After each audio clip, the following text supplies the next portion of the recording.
going to be an event tonight that I know people will want to go to, so I will try to keep this timely. Welcome to this afternoon's discussion. This event is part of a series of conversations around South Africa in conjunction with the exhibition Intersections Intersected by David Goldblatt. For this purpose tonight, we are leaving the exhibition open until 11 o'clock in case you feel compelled to come to the University Museum after this. I am very pleased to announce today's speakers. Larry Shore, who is professor at the Department of Film and Media Studies at Hunter College in New York.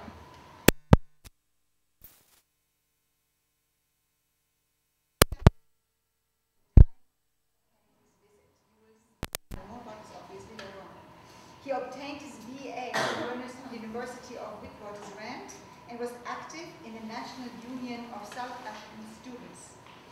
He was the Wildersford Fellowship Center and there as well. Larry Shore moved to the United States in 1973. He has an MA in International Relations from the University of Pennsylvania and a PhD in Communications from Stanford University. He was the first president of the South African American Organization and the director of the Hunter College, University of Cape Town, the exchange program. The film RFK in the Land of Apartheid is produced and directed by Larry Shore, together with Tammy Broad. Sean Redding is professor of history at Amherst College and teaches courses of African history. She has published numerous articles of African resistance and supernatural beliefs in rural areas of South Africa. Her recent book is Sorcery and Sovereignty, Taxation, Power and Rebellion in South Africa.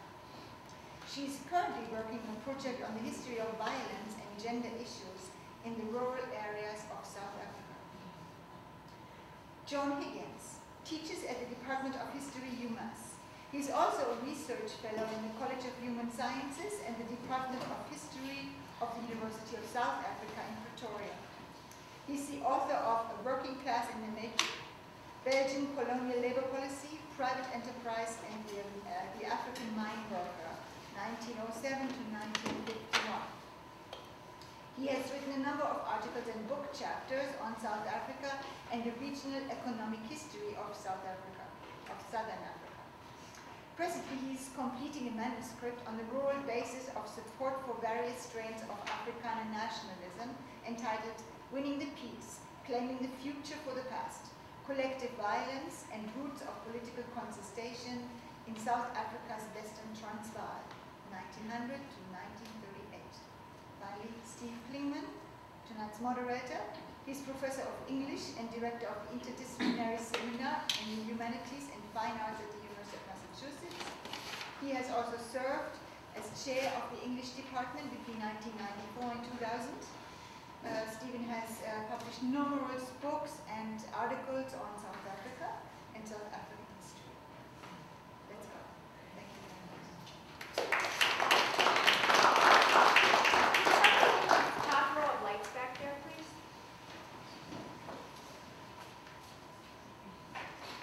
Thank you.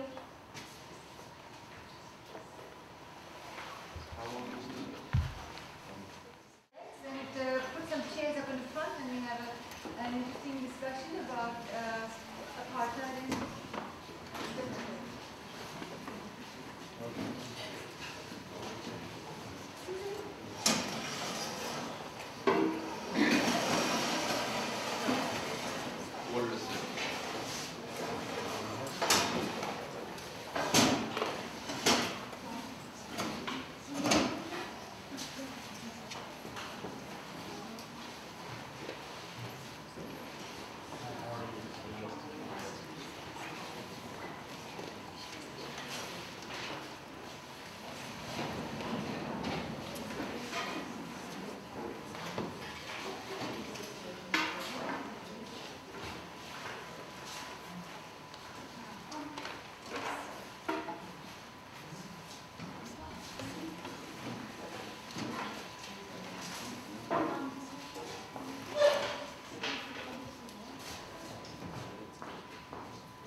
up to the front so you can see a little more intimate.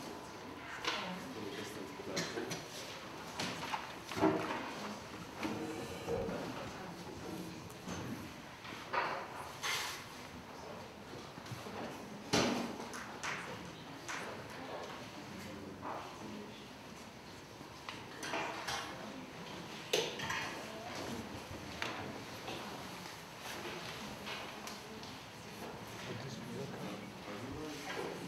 Sure who wants to.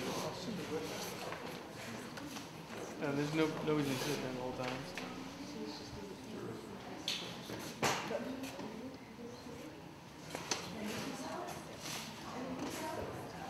Sure. Many years ago. Okay, I think we'll get.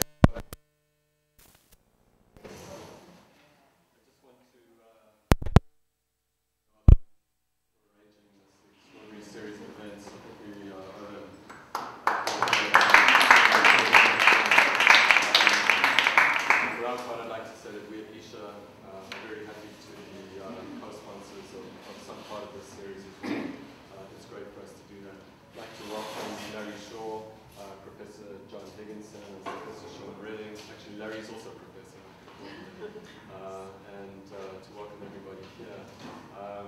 And I'm officially going to moderate. I'll sit down in a second, but I do want to say to Larry before I say anything else, I think I've seen this movie about 4 or 5 times. I get incredibly moved every time I see it. Those images of Bobby Kennedy walking with Albert Lutuli, or seeing the daughter of the mother whose house he visited in Soweto. Just extraordinary. What an amazing time that you captured. And that was certainly part of my consciousness growing up, that Bobby Kennedy had come and seemed like a visit from outer space. But I was very young, I'll claim that much. So to see that history reworked and to see those connections between the US and South Africa, which we don't often enough think about, to see them captured in this way, truly wonderful. And I admire the artistry of the movie, the music, the way things are cut, and assembled and put together. Just really, really wonderful. So congratulations to you, and thank you, Larry, for doing that. I don't know, I know that you said to me beforehand, you don't like talking too much about your movie to close things off. Would you like to say something about it now? No, I mean, I don't like to speak before the movie. Yeah, okay, let's speak now then. And then we'll pass on to John and to Sean. No, you know, making the film was a challenge. Because I remember the visit when I was young. I was in junior high school, and it really had a big impact on me. I'd never seen anything like it at all. It just didn't happen, you know. White people didn't go to Soweto. He didn't ask for permission, he just went. He didn't ask for permission to see Chief Lutuli, he just went. And so, although I was really young, I remember that moment. It seemed like the first time that someone really important was coming there and was naming what was happening in South Africa. And people there in South Africa felt that, you know, someone important is seeing what's happening and maybe they'll do something about it. And the visit just, you know, remained with me all those years, and I left South Africa in '73, and I'd always remembered it, and I was always interested in US South African stories. And when I was in graduate school, I was always looking at how did Americans see South Africa. You know, for those of you, many of you too young, the struggle in the 1970s and 80s. You know, when Americans saw Soweto or Gugulethu, they thought of Selma or Birmingham. That's why there was this massive mobilization in this country. I don't know of any other foreign affair issue where US interests were not directly involved, like say American troops, where people really cared and marched. And Yale University had a shantytown riots and sanctions and divestment and all of that kind of stuff, because it reminded Americans of their own history. So I was always really interested in that part of it. And then when Mandela was inaugurated, I remember a friend of mine who was in the film industry said, well, you know, it's wonderful, this is fantastic, but what kind of movies are you going to make about South Africa now? Other than a few more movies about Mandela, which truly are deserved, it's going to have an American connection, because Americans don't care anymore. Just as I said, well, an American connection, well, what about Robert Kennedy? And then I thought that the story really opened up to other stories. You know, you don't want to over-exaggerate, it was just a moment, it wasn't more than that, but it opened it up, particularly to the story of Chief Lutuli, which was almost unknown to Americans. You know, Americans the understanding of South African history is very Mandela-centric, and as great and glorious a human being as Nelson Mandela is, truly one of the great men of recent history, there are other people as well, like Oliver Tambo or Chief Lutuli, that American. So I felt very honored to, I've gotten to know his daughter Albertina very well. And in fact, we're doing a screening at Chief Lutuli's house there in Bradford in April, which is now a National Monument of the Lutuli Foundation. So I was just very, very pleased. And when I began to invite to interview Americans, I found that almost all the baby boomers, they knew that he'd gone to South Africa, but didn't know what happened there. So as a filmmaker, you're always looking for stories that people haven't told. And when I went to South Africa to do some initial research, I was very amazed at how people remember the visit, even people who weren't political. Partially because not only was South Africa really repressive, but it was really boring. And it's a little bit like the Beatles had come for 5 days. So it was exciting. And I met people you walk into, I stayed in the bed and breakfast. And so, yeah, I went to hear him speak, I went to hear him speak. So I was very amazed at the range of people that I could just get to interview. So, and then finally, when on Mandela's inauguration day, Anthony Lewis, you remember he used to write in the New York Times, husband of your soon-to-be retired Chief Justice, Margaret Marshall, which you saw in the film. He wrote an op-ed piece about all the Americans who contributed to the anti-apartheid struggle. And he had this paragraph on Robert Kennedy's visit that is exactly what I believed for 25 years. So, and you work and you try and raise the money and find archival footage, and there we are. So I'm grateful that people like the movie after all these years. My big excuse as to why it takes so long to finish it is that I just couldn't stand the thought of the film coming out during the Bush administration. So I decided to wait. I'm happy to take any questions later on. Okay, so I think I'll hold the question just for a bit, but I'd be interested to get reactions from John and Sean, and this is a story that continues post-66. I'm into the Mandela era and beyond, and thinking about these connections. Both John and Sean are historians who work on South Africa and know the country and its history very well. So do you have any thoughts? Take us in any direction you like. John, we'll start with you. Okay, well, I'll try to brief as brief as Larry was, because you said a lot in that short space. And I came with a bunch of notes, and now I'm going to throw most of them away. But one thing I want to remind you of is that the connection between the United States and South Africa goes back a long way, much past the moment of apartheid. I just want to read you a few statements or excerpts from letters that reveal that in a very germane kind of way. And then I'll talk a bit about my own experience. Because I have a kind of intersection with that moment in time. I was an undergraduate at Northwestern University at the time, and I'll talk about why it intersected quite the way it did. But let me start with a quote from a man who you probably know nothing about, a man named William Lincoln Hanold, who was a business partner to Herbert Hoover. You may know who Herbert Hoover was. Herbert Hoover and Hanold were engineers, mining engineers in South Africa at the at the beginning of the 20th century, right after the Anglo-Boer or South African War. And this is Hanold writing to Hoover, who at the time was on his way to South Africa or was in Australia. This is Hanold writing to Hoover in July 1904. He says, the money that will be required here in South Africa, this is right after the South African War, they have to reconstruct the profitability of the gold mines on a massive scale, on an unprecedented scale, in fact, which is why Hanold and all these American engineers, in fact, at the end of the war, the majority of engineers working on the RAND were Americans, to the consternation of some of the RAND boards of miners. But he says, the money that will be required here in South Africa is startling in its amounts. And with the apathy with the world, with the apathy which the world has been led to feel toward us, I cannot but feel that organized capital will have great opportunities here.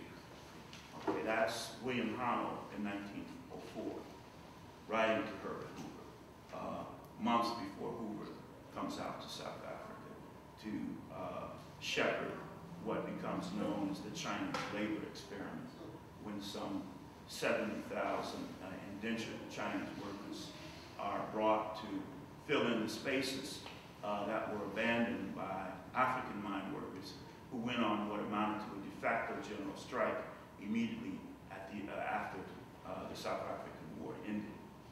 Now, this is, we're going to go up in time here. This is in the 1930s, the middle of the 1930s, some 5 years after the Depression really hit in South Africa in 1932 with the drought and depression of that year, which were devastating, which shook the very foundations of Herzog's nationalist government and forced him into an unwanted alliance with Jan Smuts.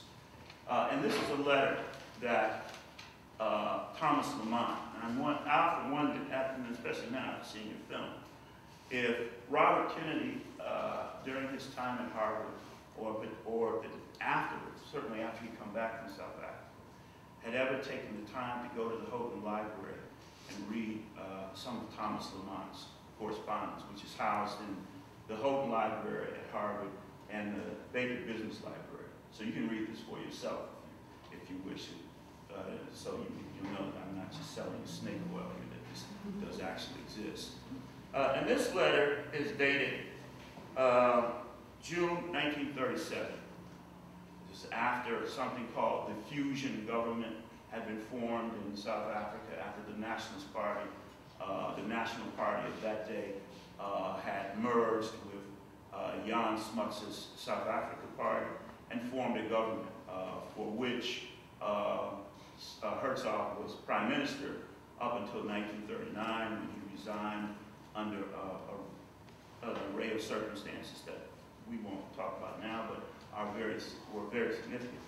But this is Thomas Lamont, who at the time was head of Morgan Guaranty Trust, the largest sort of Anglo-American bank in the world at that time. Lamont was also the godfather for two of Jan Smuts' children, two of his sons. And so there are two versions of this letter. One, an official version, and one, a more intimate, informal version. They were very close, to make a long story short. And this is what Lamont, who succeeded Herbert Hoover as head of the Morgan Guaranty Trust, writes to his friend Jan Smuts in 1937 in Smuts' capacity as a member of the South African government that day. He says, and I quote, "Do your people realize what America's buying policy in gold has done for you? It has created a great boom in your country, even though with considerable setback this spring. Now, what has this policy amounted to? It has meant that because of our undervaluation of the dollar," sounds familiar, doesn't it? "We have an effect in holding the price of gold at $35 per ounce, been presenting to the foreign peoples, that is to say the whites of South Africa, literally billions of dollars in the way of advantage. I don't mean that Britain is not buying gold. She is. But the weight of the thing has come on America after the First World, after the 1926, when there was a tremendous precipitous fall in prices across the globe. The United States became the principal purchaser of South African gold, which changed a whole lot of things. So there's that letter. These two letters together, indicate to us that the American-South African relationship goes back a long time. It didn't start yesterday. And America's support for the policies that coalesced into what we call apartheid in 1948-49 had been going on for a very long time. Okay. So I'm done with that. Now let me have 2 minutes to talk about my personal experience. In 1966, I was a freshman at Northwestern University. And at the end of my freshman year, Gwendolyn F. Carter was the director of the African Studies program at Northwestern at that time. And she had done 2 interesting things that linked me and many of us who attended school there inextricably with South Africa from that moment on. One, she had convinced us, Gwendolyn Carter was a very powerful person. She taught for many years at Smith, as some of you know. She was also the only, she was on the CIA's advisory board for Africa.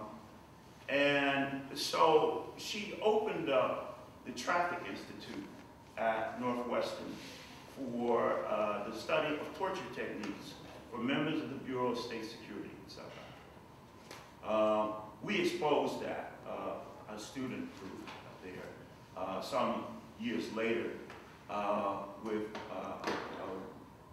a range of consequences which I won't share with you now, but they were very interesting indeed. The second thing she did was to bring a small, unassuming man, South African man, to campus and stick him in a little room about 20th of this size of this room, named Johannes Mbata. Mbata, along with Walter Sisulu and Nelson Mandela, had been one of the founders of the ANC Youth League at the end of the 1940s, or in the middle of the 1940s. And at the time he was in England, before she brought him to the United States, he was in England. Like many of the ANC leadership in exile, he was very depressed and disheartened because of the destruction of the Mkhonto we Sizwe battalion at a place called Wamkia in what was then southern Rhodesia. And he, like a number of other leaders in the ANC at that point, believed that South Africa, apartheid would never be defeated. They never said it publicly, but to themselves, they thought this. So Gwendolyn Carter swooped down on this man, elderly, gentle person, and said, look, if you will come to the United States and to Northwestern University and recapitulate from your memory all of the underground congresses of the ANC, I will get your daughter, your son, and your wife out. That was bargain. And so there were periodic meetings, seminars at Africa House, and we would always pass by this room and see this little man's writing away for hours at a time.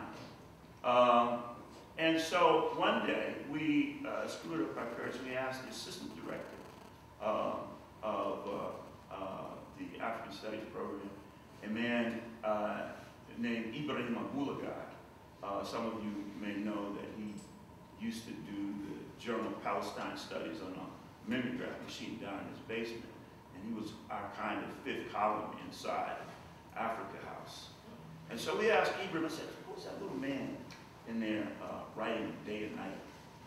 He said, that's Johannes Mbata. I said, what? He said, well, how did he get here? He says, you mean you don't know?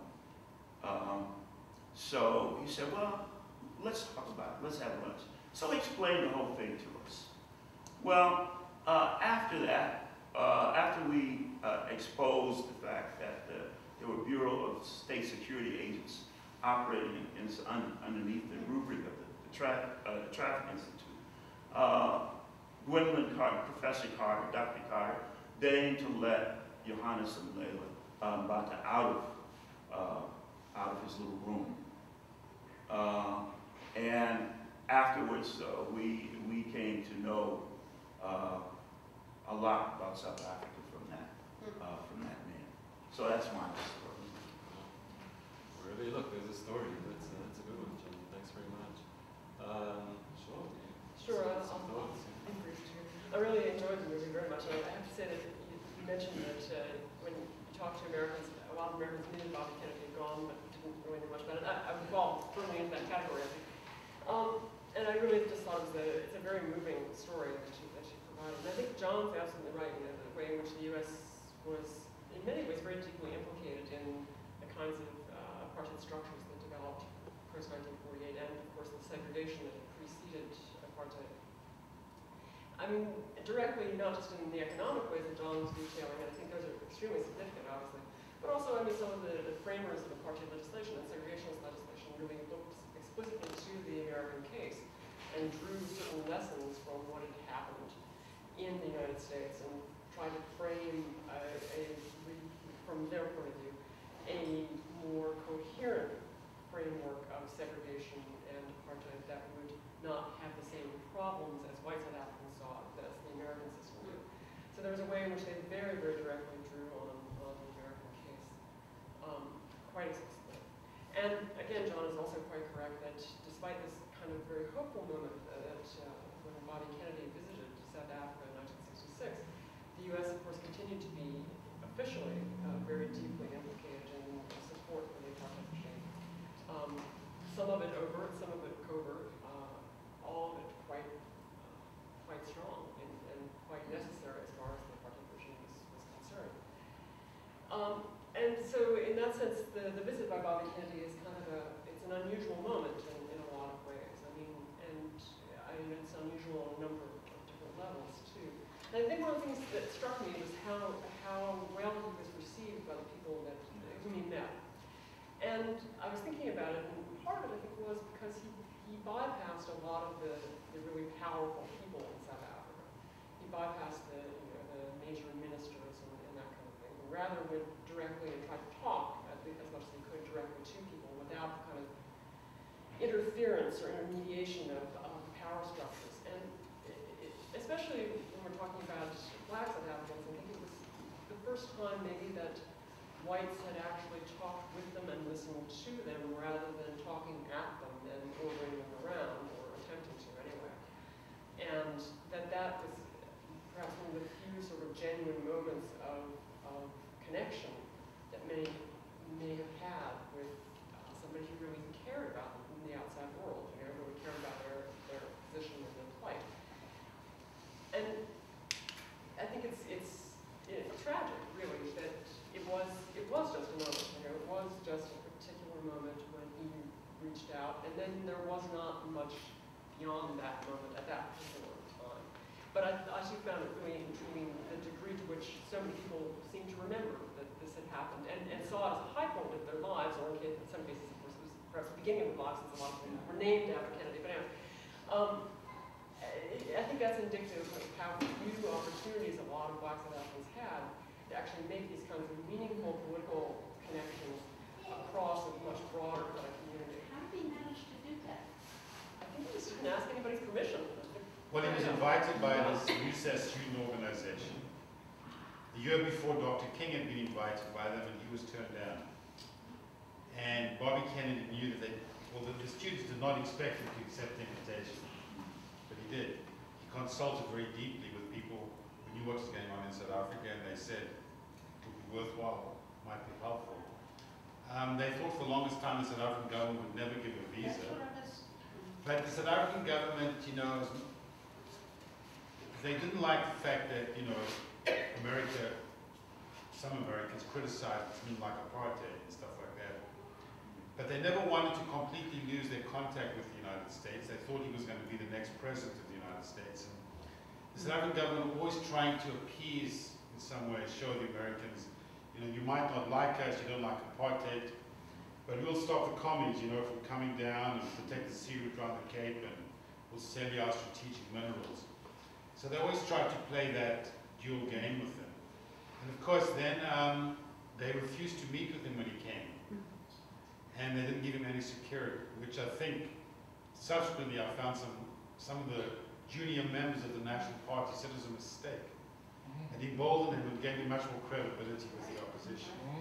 But they just felt they couldn't turn down the future president of the United States to get a visa.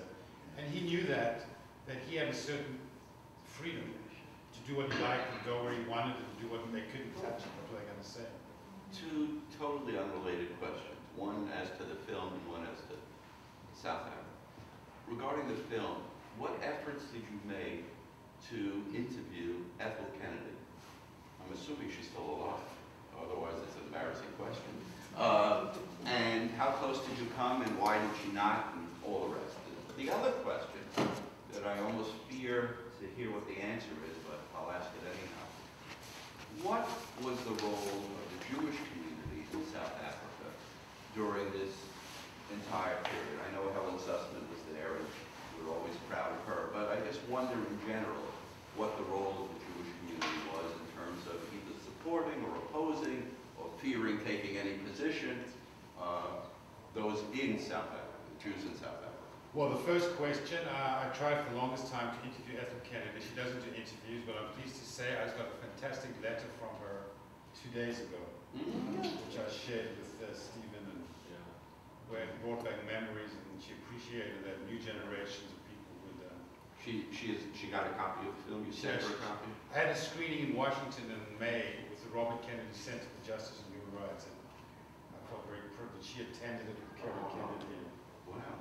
So she said it really brought back memories, and that I was gratified that she liked it. Sure.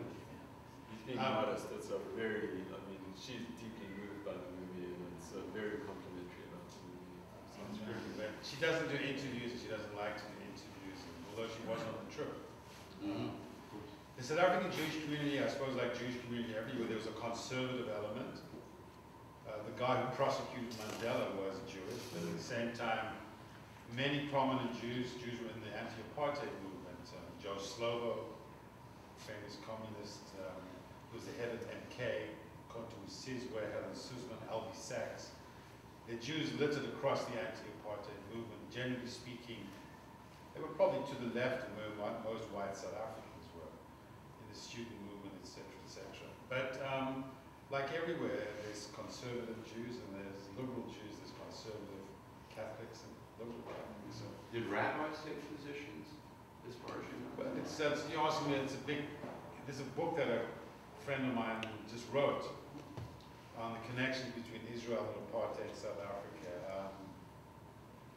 The Hidden Alliance, I think it's called. Once again, it got caught up in the issues of Israel and Middle East politics, for example. I remember as a young Jewish activist, the South African Prime Minister, Mr. Foster, visited Israel. And he was the worst because he had already during World War II, was a real Nazi sympathizer. And he had this thing called the Osserval Brandwehr, which was this right-wing organization that when people like my father volunteered to go off and fight in the war, Stephen's dad, he was trying to blow them up.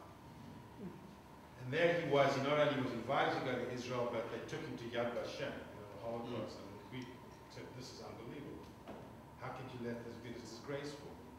So I think that some of them didn't want to criticize the apartheid government too much because of the relationship, with Israel.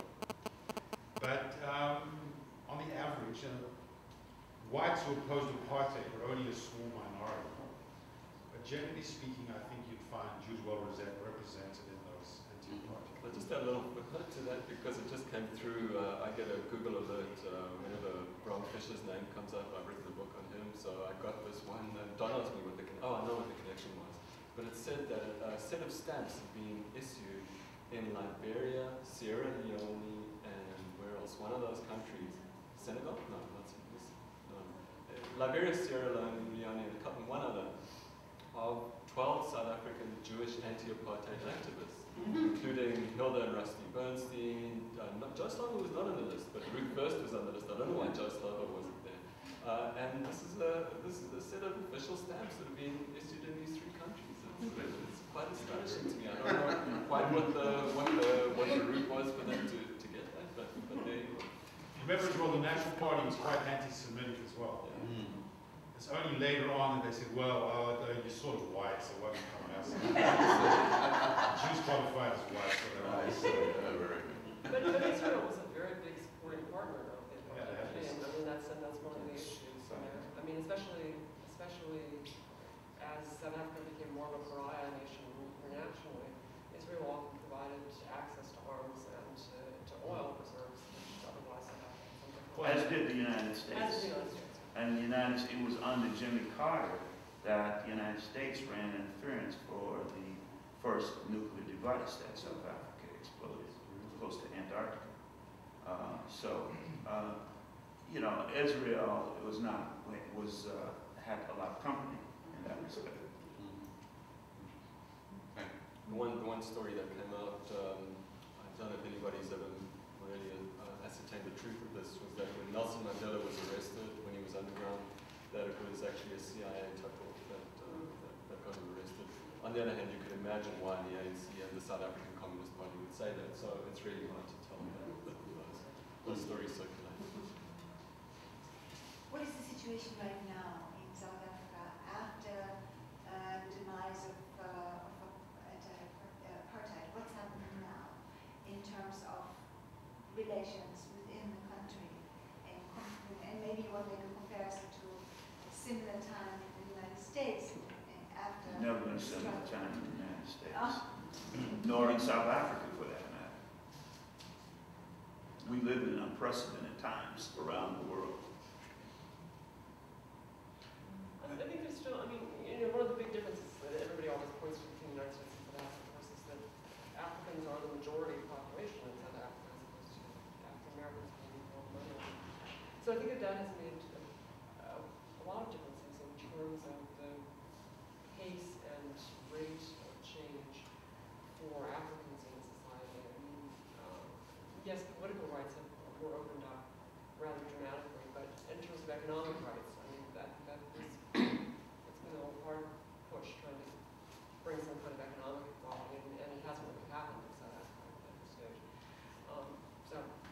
I mean, you know, I remember when I used to teach about South Africa in the 1980s, my students would say, how will apartheid ever end?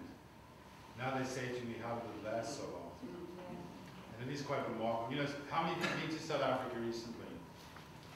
Yeah, South Africa is a very interesting, exciting, contradictory place. On the one hand, it is by far Africa's leading country and leading democracy and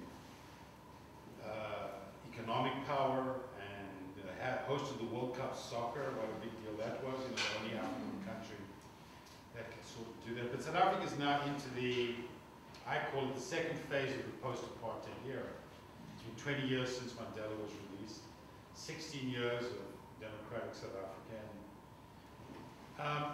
The question now is, you know, I think democracy is built in the second and third generations.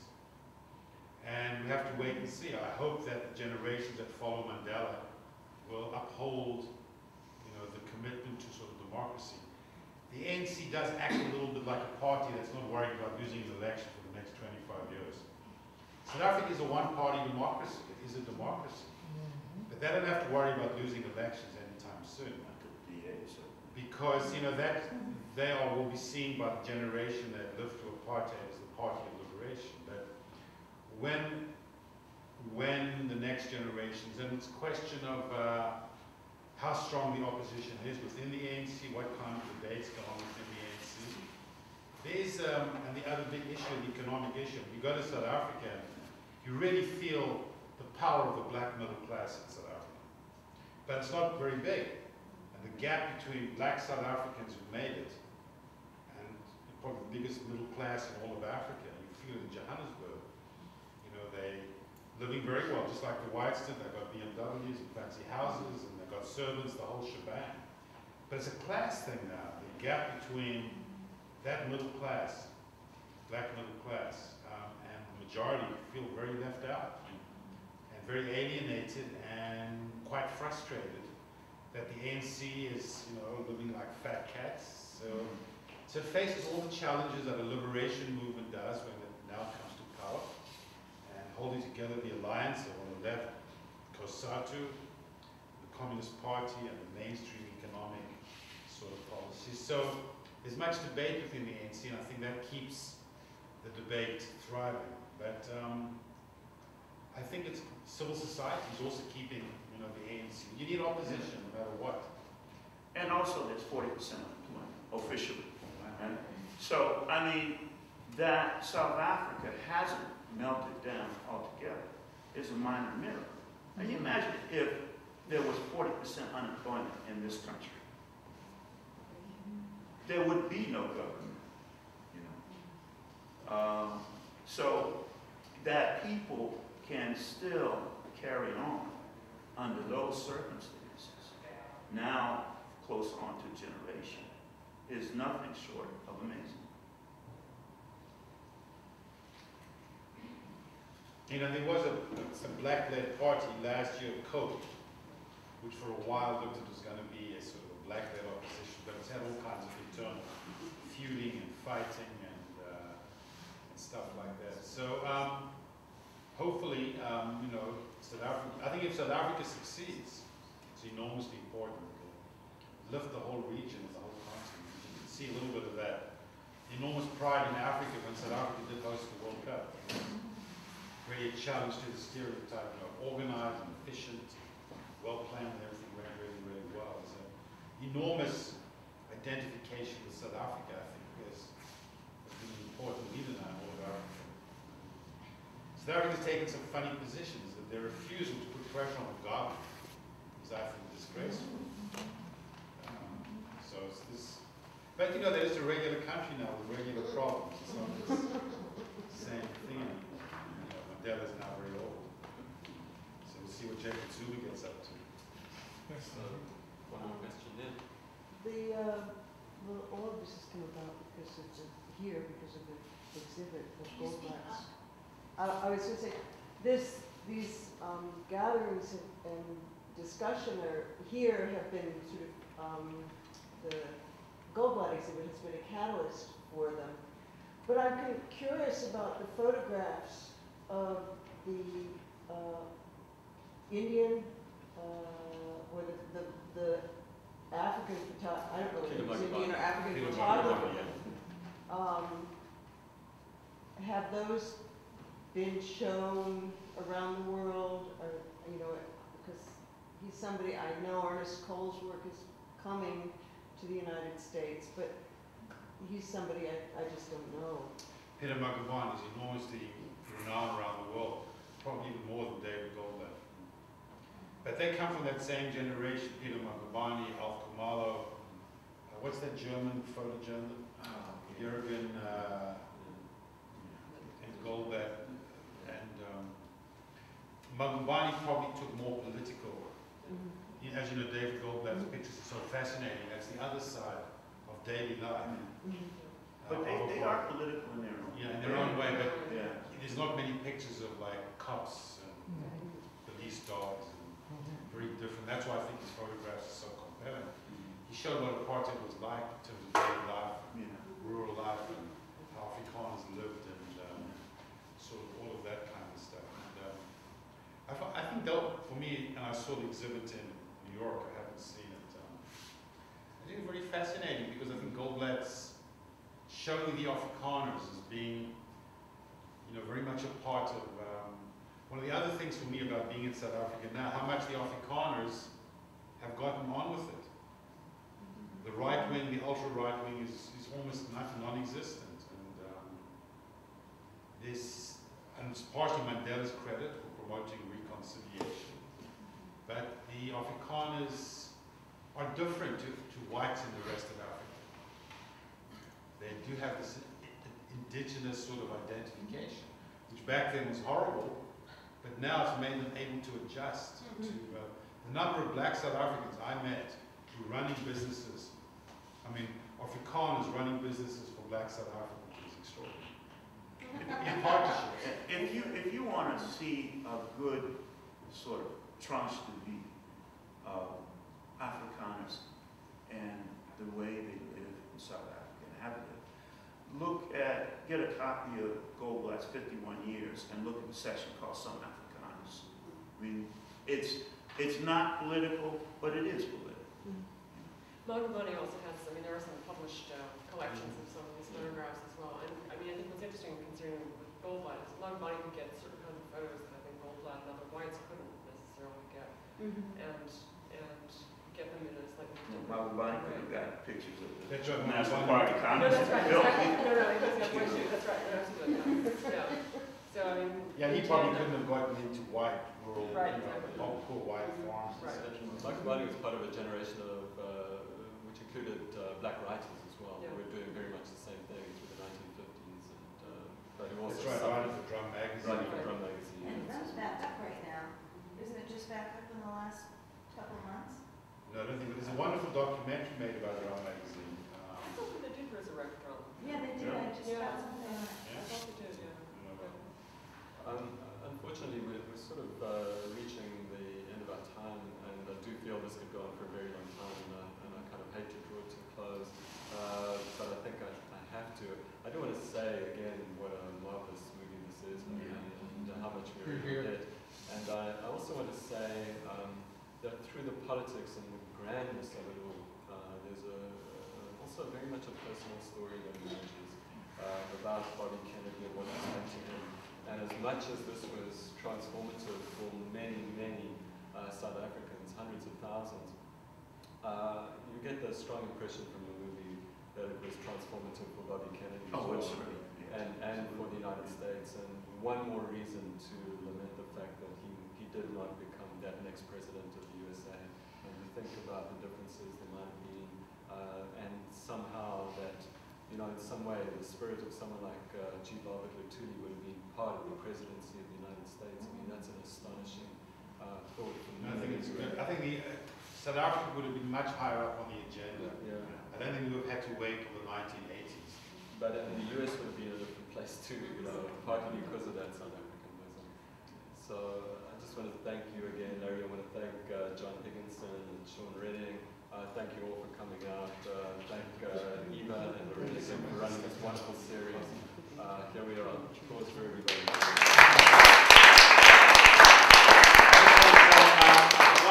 Cards, but I have a website. It's got a lot of documents and all the speeches, and you can listen to them, and there's a whole educational section as well, because I hope it'll be useful for universities. So I've even got some cartoons. RFKSAfilm.org. RFKSAfilm.org. There's a ton of stuff there. RFKSAfilm.org. You also can go to the University Museum website because we have a link. So you'll find a lot of stuff there, background about the visits and newspaper coverage and cartoons about it and posters and other kinds of stuff. Thank you.